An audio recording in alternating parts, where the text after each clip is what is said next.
Ready to turn your Tableau projects into a LinkedIn magnet for recruiters and career opportunities. First, sanitize your data. Remove any sensitive information or company specifics to ensure privacy and compliance. Then, optimize your dashboard for online viewing. Consider simplifying complex visuals for easier understanding on smaller screens. Next, head over to Tableau Public. It is free. Create an account if you don't have one. Then upload your Tableau workbook. Make sure the workbook is saved as a packaged workbook (TWBX) before uploading. Once uploaded, grab the embed code from the share option. This allows you to seamlessly integrate your interactive visualization into LinkedIn. Now, craft a compelling LinkedIn post. Start with a captivating headline.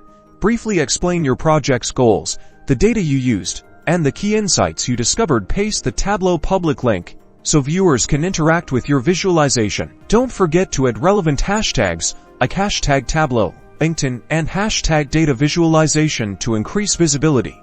For maximum impact, showcase your project on your LinkedIn profile. Add the Tableau public link to the featured section to highlight your data visualization skills. Finally, engage with your network. Respond to comments on your post, participate in relevant discussions, and share your expertise to establish yourself as a data visualization expert. Now go get noticed.